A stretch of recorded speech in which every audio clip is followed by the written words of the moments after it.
નમસ્કાર. ક્યારેય એવું વિચાર્યું છે કે આખીને આખી એક દેશવ્યાપી ચળવળ એનો જન્મ થતો કેવી રીતે હશે? જુઓ, એ કોઈ એક ઘટનાથી નથી થતું, પણ ઘણા બધા નાના નાના તણખાઓ ભેગા થાય ને ત્યારે બને છે. તો આજે આપણે બસ એ જ વાત કરવાના છીએ, હિન્દી રાષ્ટ્રીય મહાસભાના જન્મની કહાની. એક એવો વિચાર જેણે આપણા ભારતના ઇતિહાસની દિશા જ બદલી નાખી. તો ચાલો શરૂ કરીએ અને જોઈએ કે આ બધું થયું કેવી રીતે. આ વાક્ય છે ને એકદમ પરફેક્ટ છે. એક નાનકડો તણખો જે આખા જંગલમાં આગ લગાવી શકે, બસ એ જ રીતે રાષ્ટ્રવાદની એક નાની એવી ભાવનાએ આખા દેશમાં આઝાદીની એક એવી મશાલ સળગાવી જેને બુઝાવવી લગભગ અશક્ય હતી. આ રૂપક જ આપણી આજની આખી વાતનો પાયો છે.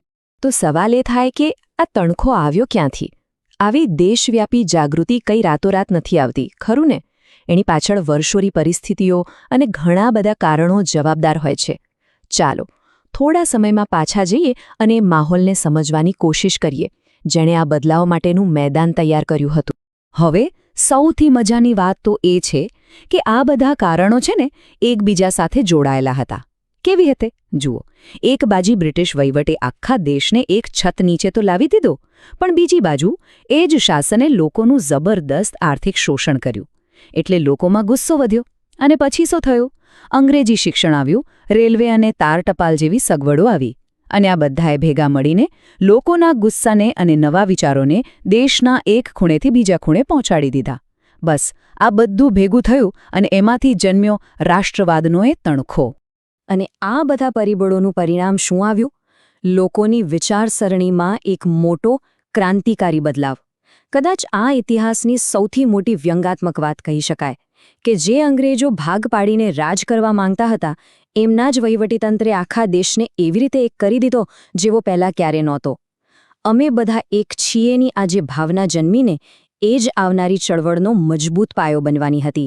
તો લોકોમાં જાગૃતિ આવી ગઈ, એકતાની ભાવના પણ પેદા થઈ. પણ માત્ર ભાવનાથી તો પરિવર્તન ના આવે ને. એને એક પ્લેટફોર્મ જોઈએ, એક દિશા જોઈએ.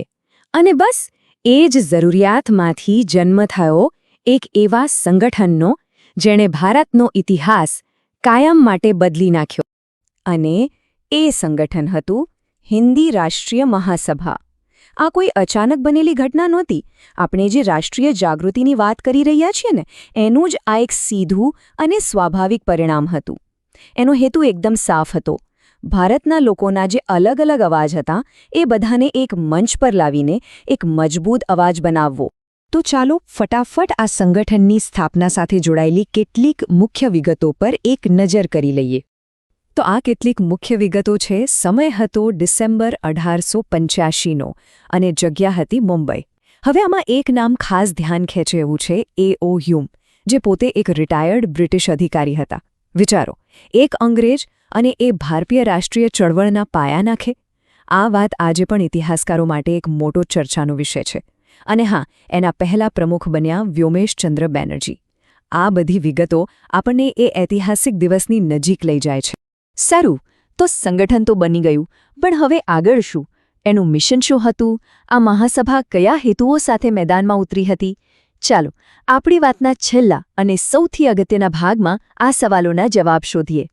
એનું પહેલું અને સૌથી મુખ્ય કામ હતું કે દેશભરમાં જે દેશભક્તિની લાગણી ફેલાયેલી હતી એને એક લક્ષ્ય આપવો.